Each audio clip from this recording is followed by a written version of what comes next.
Namaste, one and all. This is a great and clear morning.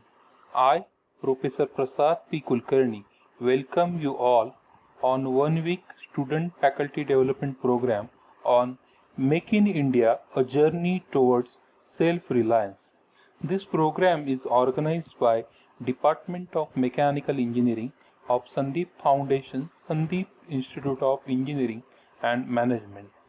This is a small effort to support the initiative of our beloved Prime Minister, Honorable Shri Narendra Modi ji and Government of India. Through this program, we try to motivate and encourage the student as well as faculty in this pandemic. As we know, in this pandemic, many of us are suffering in various manners like health, finance, etc. So, we arranged this program to encourage and motivate the student and faculty. Many authorities, including spiritual gurus, are going to address the sessions in this student faculty development program. We are enough fortunate to have speakers like Shri Krishna Dhandas, Satish Patil sir, and Mr. Saurabh Keralkar. We are also blessed by God that we have some industry person like Miss Apurva Mulani from Popshot, Mr. Ayushman Ahluwalia from Byju's, and Mr. Yuvraj Vadje from Youth Knowledge Link Private Limited as speakers. Also, we are going to tell you the stories of our alumni who are now successful entrepreneurs. So overall, we hope that the program will be informative as well as joyful. I am thankful to our honorable management for their kind approval and support for the program. I am also thankful to our principal, respected Dr. D.P. Patil sir, and HOD, respected Dr. A.S. Dubey sir, for their motivation and cooperation for the program. It is our and personally my fortune to introduce Shri Krishna Dhandas sir. He is from our fraternity, that is engineering family. So it is my pleasure to have Shri Krishna Dhandas as our speaker. He is basically a mechanical engineer by education. He devoted his whole life to Lord Krishna. He is in the movement of ISKCON. He is a spiritual guru, motivational speaker, and career counselor. He used to take session on various issues and subjects. So I request Shri Krishna Dhandas ji to start his session.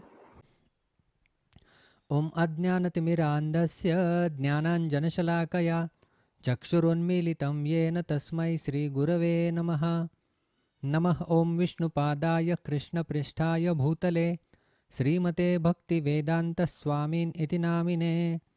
नमस्ते सारस्वते देवे गौरवाणी प्रचारिणे निर्विशेषशून्यवादी पाश्चात्यदेशतारिणे।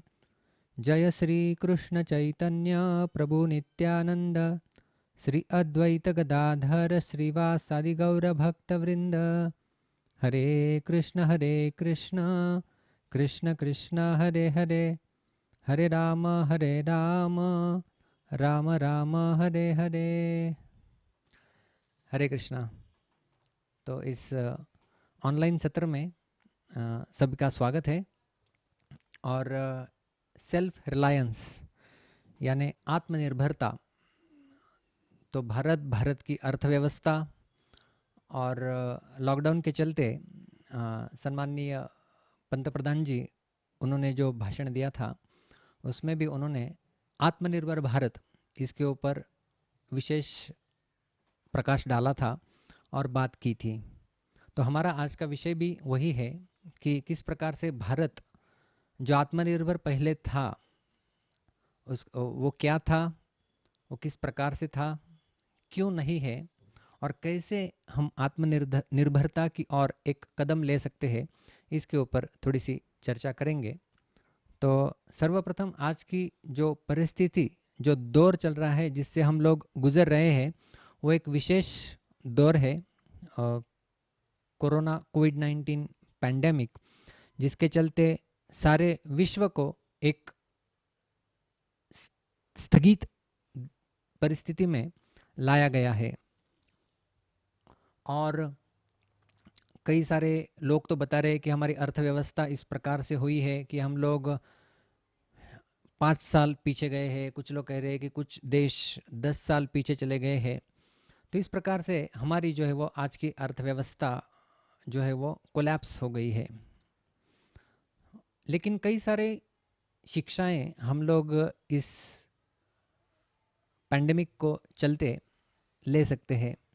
जैसे यदि हम लोग देखें तो करोड़ों रुपए अभी तक हमने खर्च किए थे गंगा और जमुना इन नदियों को शुद्धिकरण करने के लिए, लेकिन अभी बिना एक पैसा खर्च किए उन नदियों का पूर्ववत स्वरूप प्राप्त हो गया है और वो स्वच्छ हो गई है।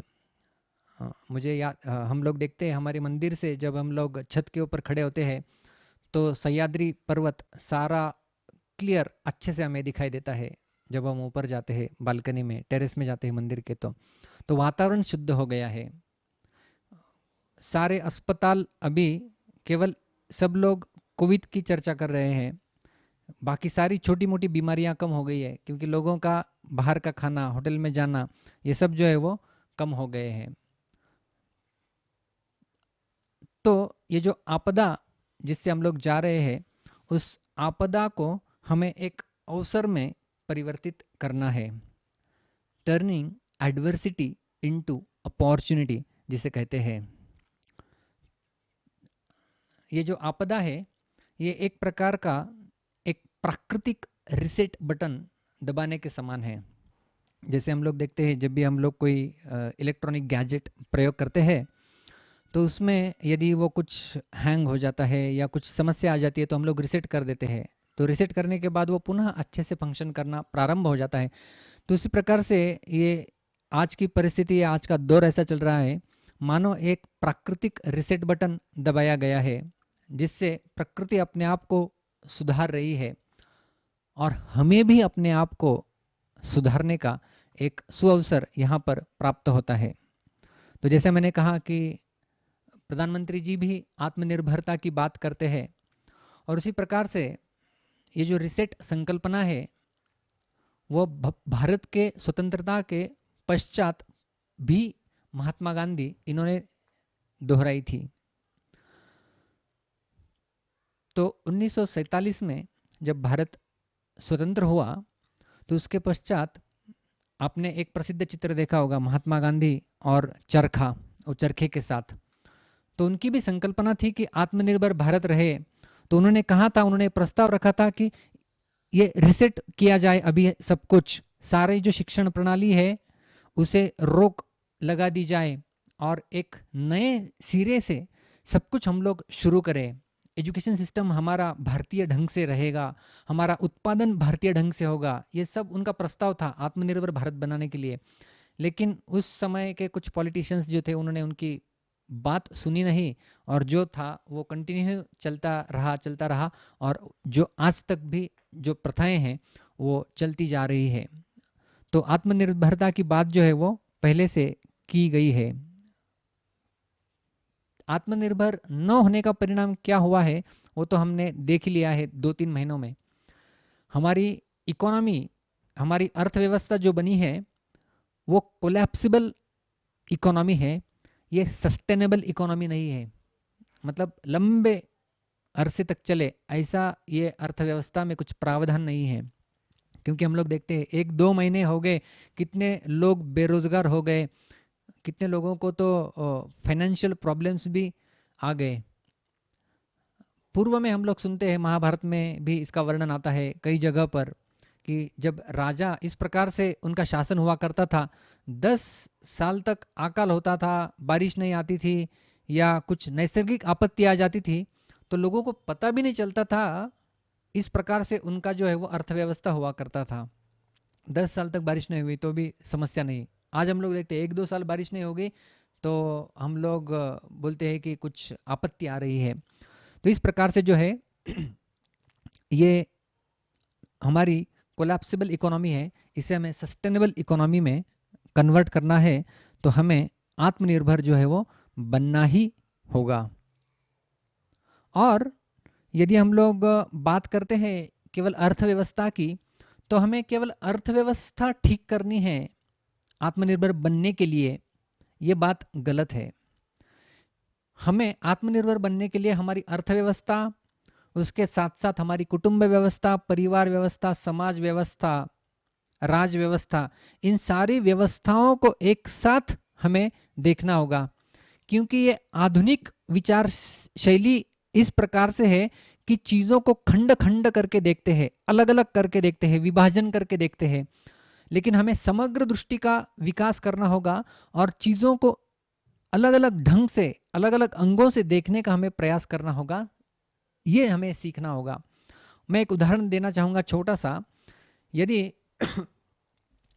अंग्रेजी के पेपर में आपको भूतकाल दर्शाने वाला एक उदाहरण प्रस्तुत करना है और एक बच्चे ने यदि ऐसा लिखा है, रावणा किल्ड राम, तो ये उस विद्यार्थी को ग्रामर के दृष्टिकोण से अंग्रेजी के पेपर में उसे 100% मार्क्स मिल जाएंगे। तो ये व्याकरण के दृष्टिकोण से सही है, लेकिन यह उदाहरण जो है रावणा किल्ड राम, ये तत्व के दृष्टिकोण से और ऐतिहासिक दृष्टिकोण से ये गलत है। तो हमें केवल व्याकरण से दृष्टिकोण से सही है, लेकिन तत्व के दृष्टिकोण से गलत है, तो ये नहीं चलेगा।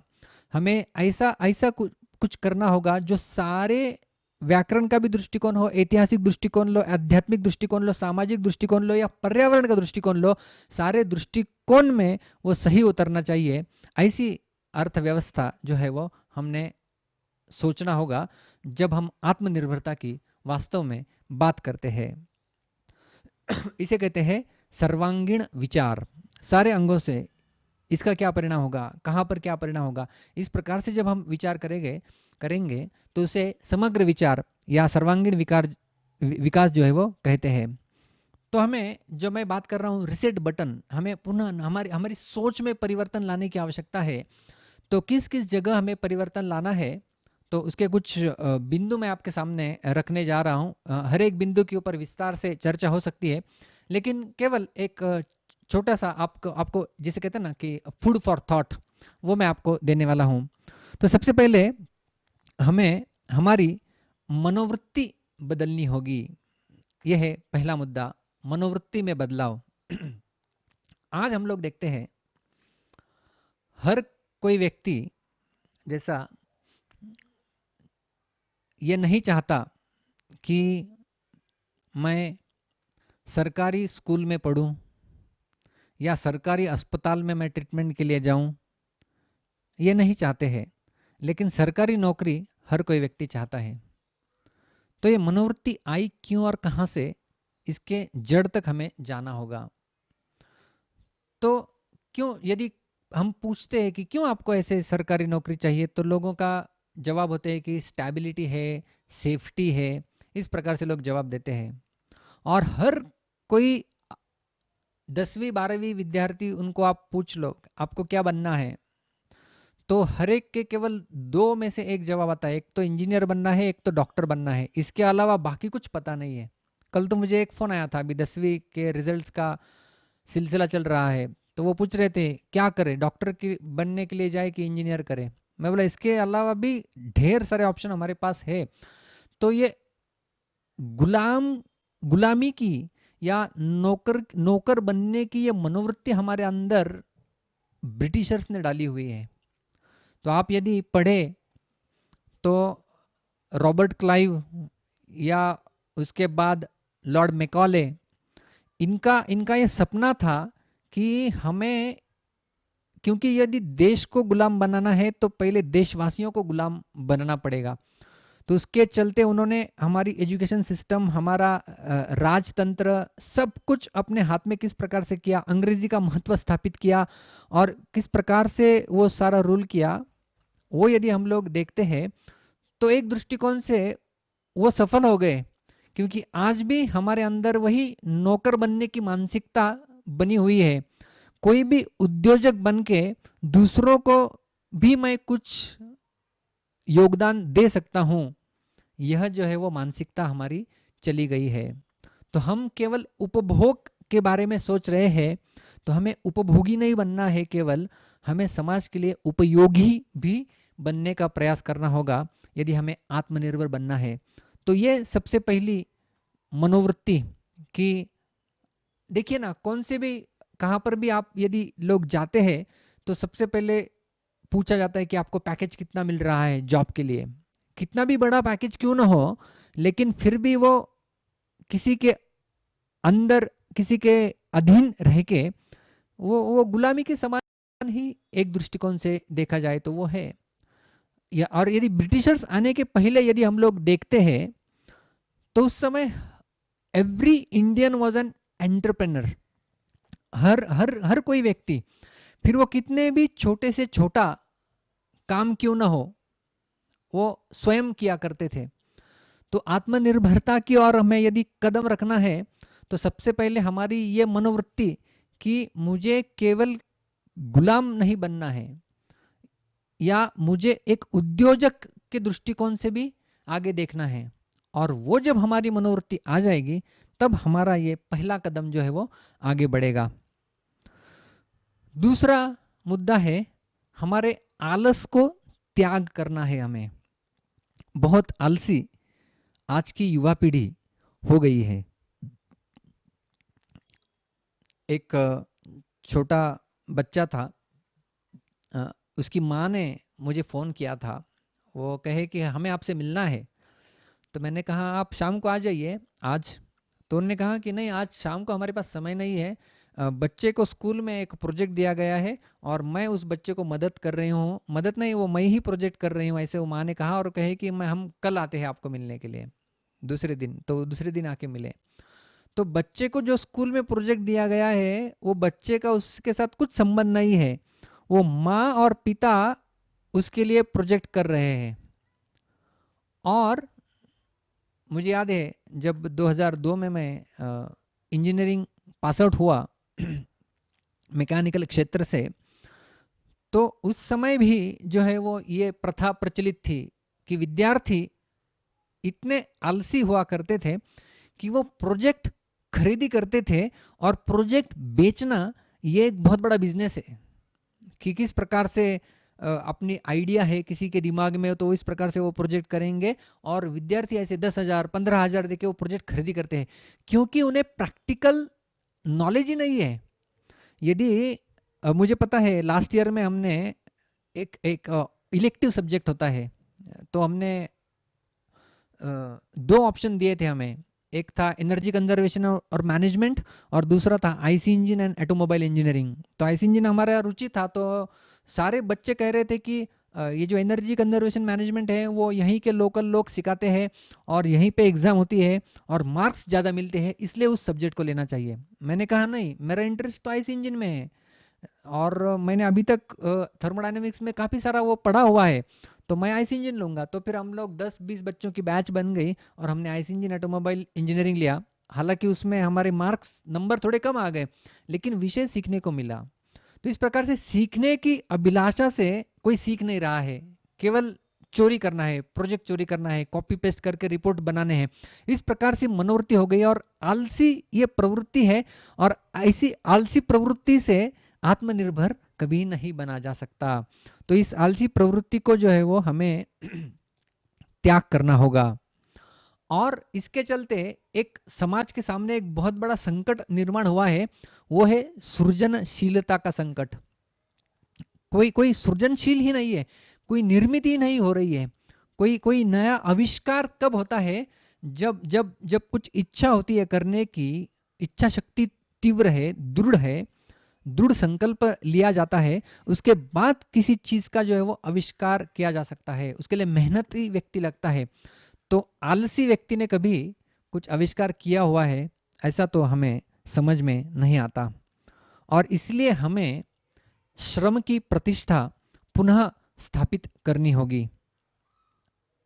जैसे अब्दुल कलाम जी, ये उस समय से लेके जो नारा चलता है, जय जवान जय किसान। तो ये जो किसान है वो भी श्रम करते हैं, वो श्रम करने वाला जो है वो क्षेत्र है। और इसी प्रकार से आजकल की सभ्यता में जैसा मैंने कहा कि केवल इंजीनियर और डॉक्टर, इसके अलावा कुछ विकल्प लोगों के सामने है ही नहीं बनने के लिए, क्योंकि इसे लोग व्हाइट कॉलर जॉब मानते हैं। तो हर एक व्यक्ति को जो है वो व्हाइट कॉलर जॉब चाहिए, मुझे कुछ करना नहीं होगा और कपड़ा खराब करने की प्रवृत्ति भी नहीं है, क्षमता भी नहीं है और सोच भी नहीं है। तो एक इंजीनियर मेरे पास आया था पास आउट होने के तुरंत पश्चात। मैंने उसे कहा कि एक गाड़ी है, टू व्हीलर, यदि क्या आप ये काम कर सकते हैं क्या कि सारी गाड़ी उसको डिसमेंटल करके पुनः असेंबल करना है और वो चालू कंडीशन में होनी चाहिए उसके बाद। तो उसने कहा मैं ये नहीं कर सकता। क्यों नहीं कर सकते? क्योंकि उसी प्रकार से, जैसे मैंने कहा, प्रैक्टिकल नॉलेज उस प्रकार से नहीं है। और आज हम लोग बेरोजगारी, ये इतनी बड़ी समस्या झेल रहे हैं। एक बहुत बड़े इंडस्ट्रियलिस्ट जिनसे मैं मिला, तो उनसे मैंने पूछा ये बेरोजगारी है इतनी सारी, तो आप क्या क्या मानते हैं क्यों है ये सब? तो उन्होंने जवाब दिया ये बेरोजगारी की समस्या नहीं है, the problem is not unemployment, he said the people are unemployable. तो जो इंजीनियर्स जिस प्रकार से पास आउट हो रहे हैं, तो उनके अंदर वो कौशल ही नहीं है, क्योंकि इस प्रकार से आलसी मनोवृत्ति है और लर्निंग फोकस नहीं है, फोकस है अर्निंग, कि कितना पैकेज मिलेगा, कितना पैसा मिलेगा और कैसे कम से कम मैं यहाँ पे जो है वो मेहनत करूं। तो इस प्रकार से मेहनत का मूल्य हमने घटा दिया है। तो जो श्रम करता है उसे हमने निचला दर्जा दिया है और व्हाइट कॉलर जो है वो उसे हमने ऊंचा दर्जा दे के रखा है। तो आज हमें जो है वो दर्जा परिवर्तित करने की आवश्यकता है। किसान जो है वो भी मेहनती है, उसका भी दर्जा सर्वश्रेष्ठ है। तो आज हम लोग देखते हैं, मैं एक विद्यार्थी के संपर्क में आया था जो नासिक में इंजीनियरिंग कॉलेज में, बड़े बड़े कॉलेज में पढ़ रहा था, लेकिन उसका बैकग्राउंड पूछा तो उसकी 4 एकड़ खेती थी किसी गांव में नासिक के नज़दीक। तो इतनी खेती है, लेकिन फिर भी उसने इंजीनियरिंग किया, वो भी ठीक से नहीं कर पाया। फिर कैसे तो उसने डिप्लोमा कंप्लीट किया और बम्बई में एक जगह उसने जॉब लिया, उसे 9,000 रुपये पगार मिलता था। तो भी कल्पना कीजिए, बम्बई में किसी को रहना है तो रहने खाने का खर्चा ही 5-6 हज़ार चला जाएगा।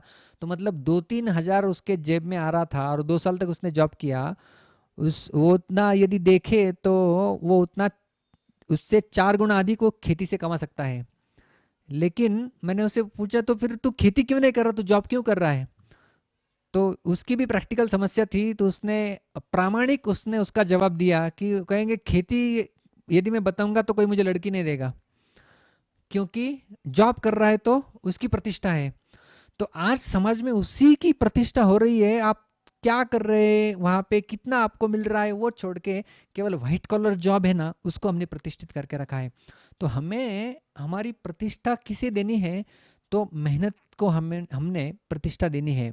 तो इसे कहते हैं श्रम की प्रतिष्ठा पुनः स्थापित करनी होगी। कोई काम छोटा नहीं होता है, कोई काम बड़ा नहीं होता है।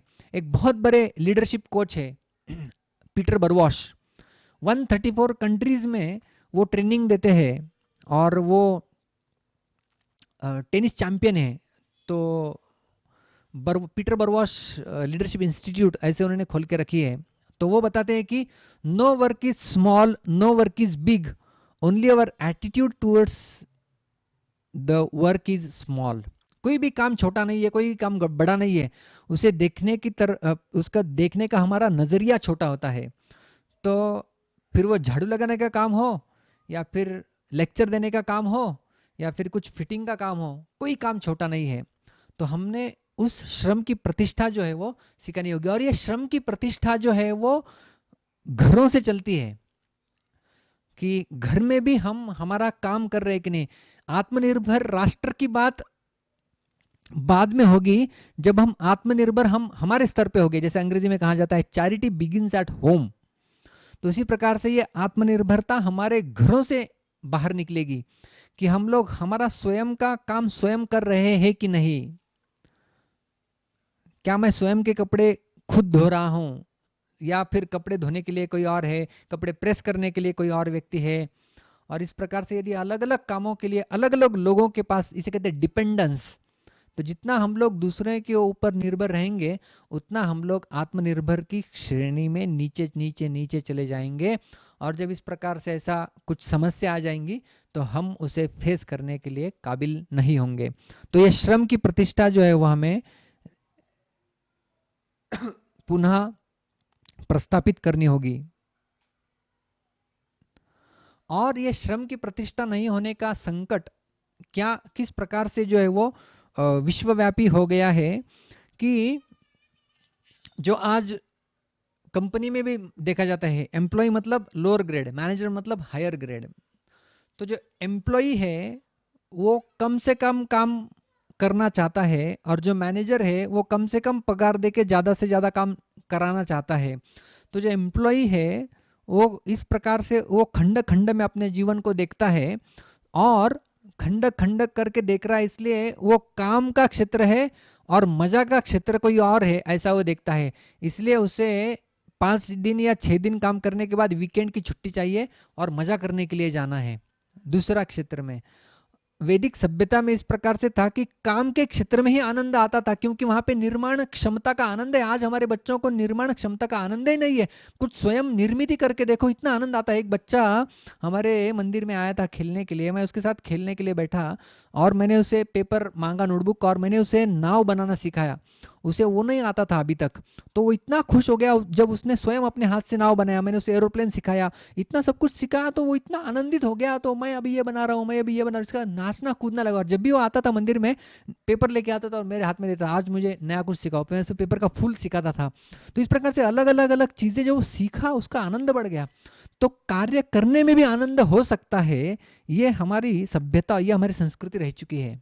जो कुम्हार है वो मटके बनाने में आनंद लेता था, जो सुतार था वो लकड़ी काम करने में आनंद लेता था। तो उसी में काम करने में मजा है, काम करने में आनंद है। आज विद्यार्थियों को पढ़ाई करने में आनंद नहीं आ रहा है, एम्प्लॉयज को काम करने में आनंद नहीं आ रहा है। तो ये जॉब सेटिस्फैक्शन ये केवल एक मिथ बन के रह गया है और इसके चलते मानसिक समस्याएं इतनी बढ़ रही है। और इसके चलते आज यदि आप देखें तो सुइसाइड रेट्स, आत्महत्या के प्रमाण भारत में बढ़ रहे हैं। भारत में आज बैंगलोर ये आईटी सिटी करके प्रसिद्ध है, उसके साथ साथ बैंगलोर ये सुइसाइड सिटी करके भी प्रसिद्ध है।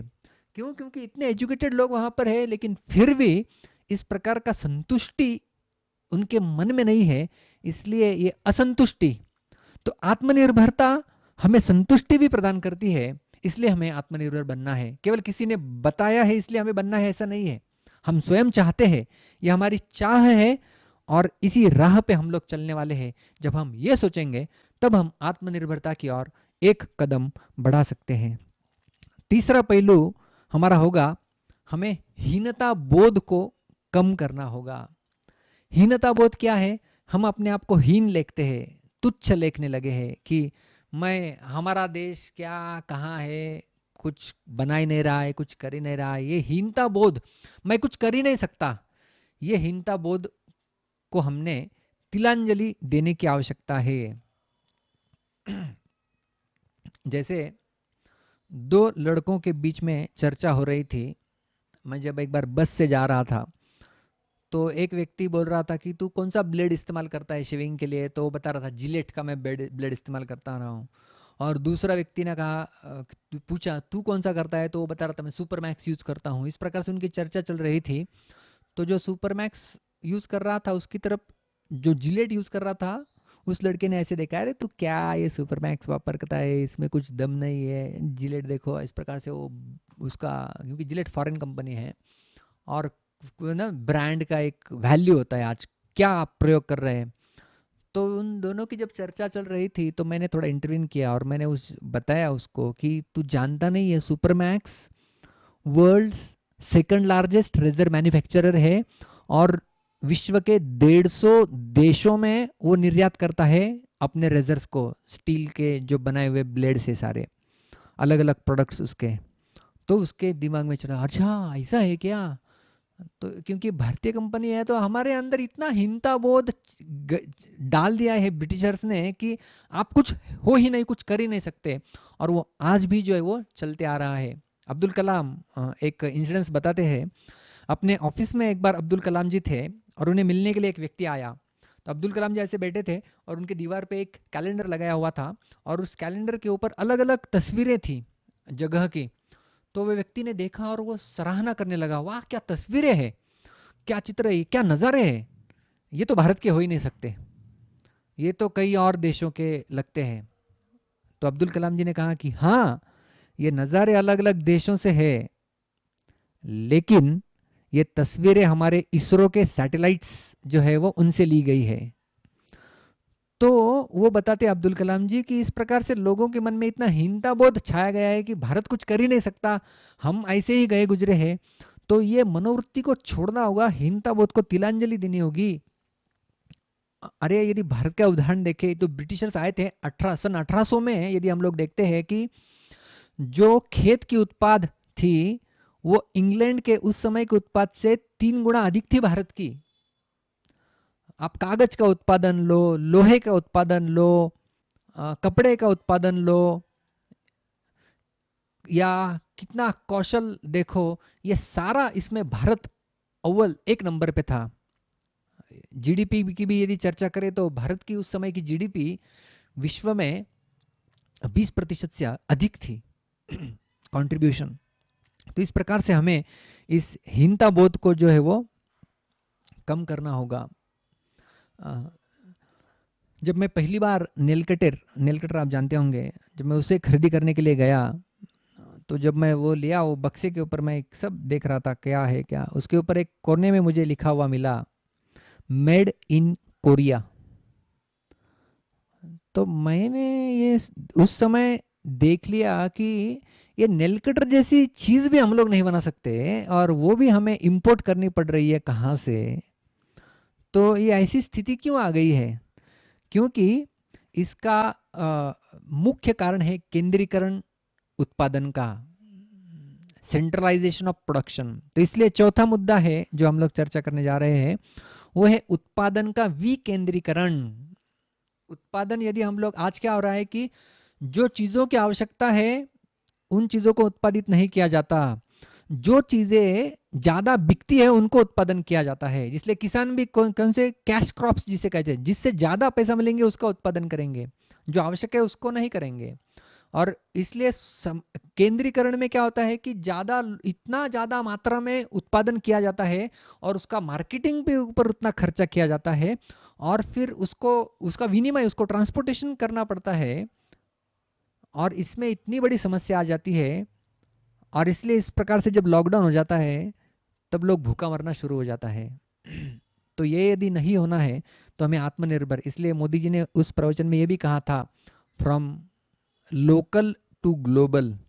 तो ये जो उत्पादन है उसे विकेंद्रीकरण, मुझे याद है 2003 में जब मैं Hindustan aeronautics limited aircraft manufacturing division में जब मैं असिस्टेंट इंजीनियर के रूप में जब प्रवेश किया था, 5 साल तक मैंने वहाँ पे जॉब किया था। तो जब मैं प्रवेश किया था उसी समय सुकोई 30 ये एयरक्राफ्ट भारत ने रशिया से लिया हुआ था और हमें सबको रशियन सीखना उस समय ट्रेनिंग में कंपलसरी था। तो हम लोग सीखते थे रशियन ड्राइंग पढ़ना, रशिया का सब कुछ हमें सीखना पड़ता था, किस प्रकार से वो टेक्नोलॉजी थी। मिग एयरक्राफ्ट वो भी हमने रशिया से लिया हुआ था। और उसी समय उसके कुछ समय पहले यूएसएसआर के टुकड़े हुए थे, कम्युनिज्म ब्रेक हो गया था, तो इसलिए टेक्नोलॉजी ट्रांसफर में भी मुश्किलें हुई थी उस समय और इसलिए रशियंस नहीं आ पा रहे थे। तो इसलिए हमें रशियन सीख के डिकोडिंग करना पड़ रहा था उन ड्राइंग्स का। तो इस प्रकार से, और जब सुकोई 30 का मैन्युफैक्चरिंग शुरू हो गया तो 100% इंडिजिनाइजेशन, मतलब सब कुछ हम खुद बनाएंगे। तो उसमें एक चीज के ऊपर अवरोध था कि सब कुछ बना सकते हैं लेकिन जो सुकोई 30 एयरक्राफ्ट का जो आगे का नोज कोन होता था वो रशिया से आने वाला था, तो उसकी टेक्नोलॉजी उन्होंने हस्तांतरित नहीं की थी। तो इस प्रकार से आजकल हम लोग विश्व का पॉलिटिक्स भी यदि हम लोग देखते हैं तो कौन देश, यदि हम लोग किसी देश से, हमारी सुरक्षा के ऊपर सबसे अधिक खर्चा होता है और सुरक्षा के लिए हम लोग यदि दूसरों के ऊपर निर्भर है और वह देश आज हमारा मित्र है, लेकिन विश्व पॉलिटिक्स यदि आपने विश्व युद्ध, पहले और दूसरे विश्व युद्ध में देखा होगा, कौन मित्र और कौन शत्रु रह जाता है इसका पता ही नहीं चलता। तो यदि हमारी जो सबसे बड़ी व्यवस्था, सुरक्षा व्यवस्था के लिए हम लोग यदि दूसरे देशों के ऊपर यदि निर्भर रहें और वह देश आगे चल के हमारे शत्रु पक्ष में चला जाता है तो हमारी क्या हाल हो सकती है, इसके बारे में हम लोग सोच भी नहीं सकते। तो इसलिए आत्मनिर्भरता के लिए ये जो उत्पादन का विकेंद्रीकरण छोटे छोटे गांवों में पुराने ज़माने में होता था, एक गांव का माल उसी गांव में बेचता था, वहीं पर उत्पादित होता था, उन लोगों की आवश्यकता के अनुसार वहीं पर जो है वो बेचा जाता था। तो इस प्रकार से लोकल प्रोडक्शन यदि हम लोग वो शुरू करें तो हमें इस प्रकार से छोटी छोटी नेल कटर जैसी चीज़ों को भी जो है वो इम्पोर्ट नहीं करना पड़ेगा, और तब जाके अनएम्प्लॉयमेंट की भी समस्या जो है वो हम लोग उससे बाहर निकल सकते हैं। पांचवा मुद्दा है जिसके ऊपर मैं प्रकाश डालने वाला हूं, वो है हमारी कौशल शिक्षा, स्किल डेवलपमेंट। तो जो इंडस्ट्रियलिस्ट का मैंने उदाहरण दिया था वो कहे कि पीपल आर अनएम्प्लॉयबल टुडे, क्योंकि ये स्किल सेट ही नहीं है। इसलिए कई सारे सेमिनार्स आज प्रसिद्ध हो रहे हैं कि कॉलेज के विद्यार्थी ग्रेजुएशन के और वो पास आउट हो जाते हैं, और जहाँ पे वो जॉब करने वाले वहाँ का कल्चर दोनों अलग है, तो इनको bridging the gap between your education and employment, तो वो गैप भरने के लिए स्किल डेवलपमेंट के अलग अलग सेशंस शुरू हो गए। लेकिन ये स्किल डेवलपमेंट ऐसे बाहर से डाल के ऐसा कुछ होता नहीं है। ये स्किल डेवलपमेंट यदि हमें डालना है लोगों में कौशल, तो ये प्राथमिक शिक्षा से हमें डालना होगा। तो बच्चों से हमें ये सिखाना होगा। जैसे मैंने कहा कि उस बच्चों को मैंने नाव सिखाई कागज की, कागज का प्लेन सिखाया, कागज का रॉकेट, कागज का फूल। तो इस प्रकार से जो है वो हाथों के कौशल विकसित होते हैं। अपने स्वयं के हाथों से सब कुछ कर पाना ये बहुत बड़ा कौशल है, और उस कौशल से हमारी पीढ़ी जो आज की नई पीढ़ी है वो इस कौशल से जो है वो दूर रह रही है। तो हाथ के कौशल ये हमने जो है वो बचपन से जो है वो इन्हें सिखाना चाहिए। और आज हमने देखा लॉकडाउन के चलते लाखों लोग अपने अपने गांवों में, उत्तर प्रदेश, बिहार, उड़ीसा, यहाँ पर जाने के लिए तैयार थे, और सरकार ने भी उनकी मदद की। तो उन लोगों को अपने अपने गांव में पहुंचाया।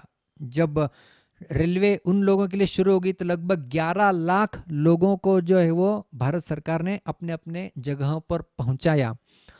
तो ये लोग क्यों यहाँ पर, क्योंकि केंद्रीकरण, उत्पादन का केंद्रीकरण था, यहाँ पर सब लोग एकत्रित हुए थे, क्योंकि उन्हें घर और कितने 8-10 हजार के लिए वो यहाँ पर आए थे अपना गांव छोड़ के, और वहाँ पर उनकी कुछ खेती रहेगी, वहाँ पर उनका कुछ व्यवसाय रहेगा।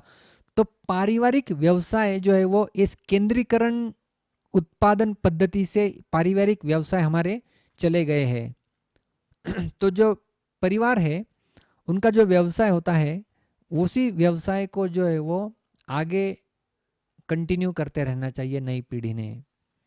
तब जाके हमारी जो परिवार की श्रृंखला है वो आगे बढ़ती रहती है, और जब वो आगे बढ़ेगी तब जो है वो इस प्रकार की समस्या नहीं हमारे सामने उत्पन्न होगी। तो ये स्कूलों से और खास करके बचपन से, घरों से भी ये कौशल हमें, ये कौशल की शिक्षा बच्चों को हमने देनी होगी। और छठा मुद्दा जो मैं बताने जा रहा हूं वो है आत्मविश्वास बढ़ाना। जब आत्मविश्वास रहेगा तभी जाके हम आत्मनिर्भर बन सकते हैं। और ये आत्मविश्वास की कमी आज हम हमारी आज की पीढ़ी में, युवा पीढ़ी में सबसे ज़्यादा देखते हैं। कम से कम करने की मनोवृत्ति। मैं बच्चों को हमेशा उदाहरण देता हूं, यदि आपके सामने 10 प्रश्न दिए गए और कहा कि सॉल्व एनी 8, कौन से भी 8 प्रश्न उनके जवाब लिखिए 10 में से, तो बच्चे सबसे पहले देखेंगे कौन से आसान है, वो 8 कर देंगे। थोड़ा होशियार व्यक्ति रहेगा तो पहले 8 कर देगा। और इसलिए मैं बताता हूं, जब लोकमान्य तिलक इनके सामने जब ये प्रश्न पत्र रखा गया था गणित का, ऊपर लिखा था 10 में से सॉल्व एनी 8, तो उन्होंने क्या कर दिया, 10 के 10 उनके जवाब दिए और नीचे नोट लिख दिया चेक एनी 8। तो ये इसे कहते हैं आत्मविश्वास। तो ये आत्मविश्वास की कमी, क्योंकि कम से कम करने की मनोवृत्ति लोगों के मन में जो है वो घर करके बैठी हुई है, उसे हमें त्यागना देगा आत्मविश्वास। और उसके लिए सबसे अहम कौन सी शिक्षा होती है, तो वो होती है मन शिक्षा। तो हमने हमारे मनों के ऊपर कैसे नियंत्रण करना चाहिए, मुझे क्या करना है क्या नहीं करना है। तो मन की यह संयम शक्ति और संकल्प शक्ति, इनको हमने दृढ़ करना है। तो ये मानस शिक्षा का भाग है जो हमें भगवत गीता आदि ग्रंथों से सीखने को मिलता है। और आज हम लोग सेक्युलरिज्म के नाम पे इन ग्रंथों से भी दूर चले गए हैं। अरे 2013 में हम लोग देखते हैं सेटन हॉल यूनिवर्सिटी विदेश की, वहाँ पर Bhagavad Gita compulsory course book के रूप में पढ़ाया जाने लगा है। और आज हम लोग भगवत गीता को जब कहते हैं कि इसको कोर्स बुक बनाना चाहिए, तो लोग कहते हैं कि हम लोग सेक्युलर इसका प्रयोग नहीं करेंगे। तो वो तो अलग चर्चा का मुद्दा है, लेकिन कहने का तात्पर्य है कि ये जो हमारी मन शिक्षा है, ये इन ग्रंथों के द्वारा हम लोग आज की युवा पीढ़ी में डाल सकते हैं और खास करके देना चाहिए। क्योंकि इस प्रकार से हम लोग देखते हैं अर्जुन जो थे कुरुक्षेत्र की युद्ध भूमि में, उनका मन कमजोर हो गया था। भ्रमति वचे में मनः निमित्तानि च पश्यामि विपरीतानि केशव, मैं विपरीत ही देख रहा हूं यहाँ पर कुरुक्षेत्र में, मुझे मार्गदर्शन कीजिए कृष्ण। तो कृष्ण ने अर्जुन को एक भी स्किल वाली शिक्षा गीता में नहीं दी है। हाउ टू फाइट, इस सवाल का जवाब नहीं है गीता। गीता केवल व्हाई यू शुड फाइट इसका जवाब है। तो ये व्हाई है, क्यों हमें करना है, इसका जब जवाब हमारे पास होता है, तब हमारा आत्मविश्वास बड़ा हुआ रहता है।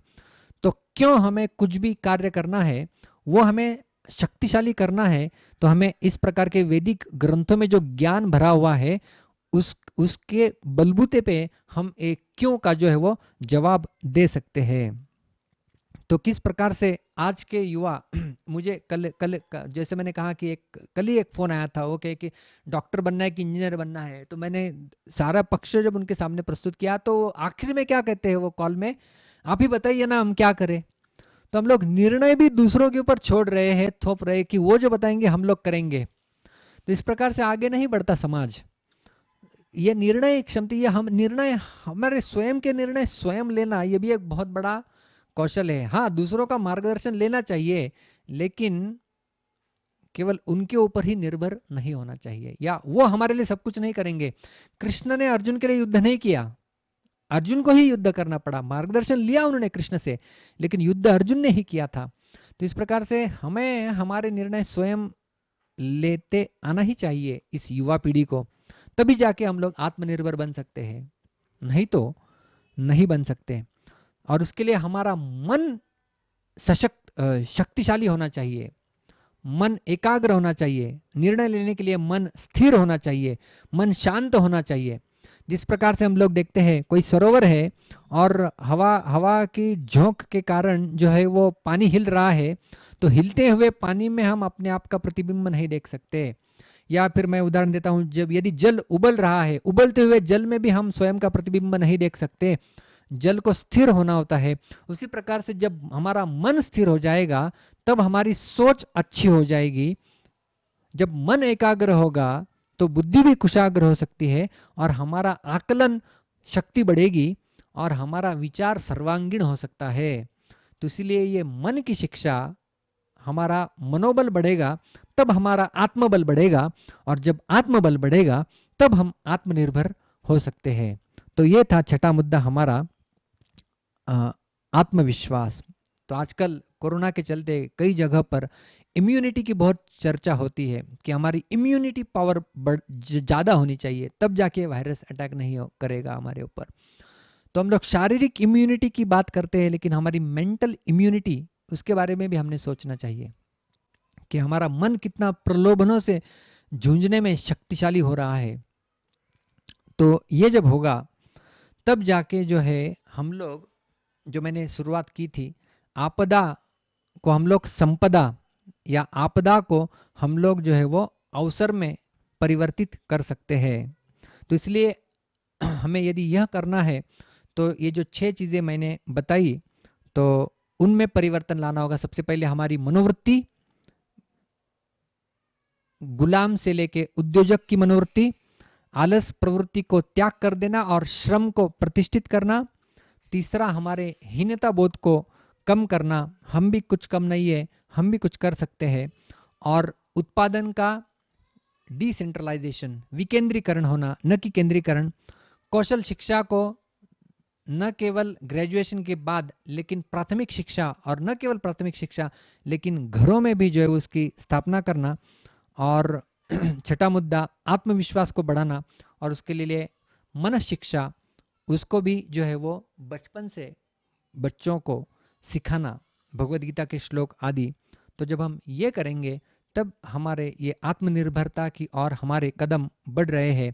इसलिए हमें एक नई विचार शैली और नई जीवन शैली का विचार करने के लिए हमने सज्ज होना है।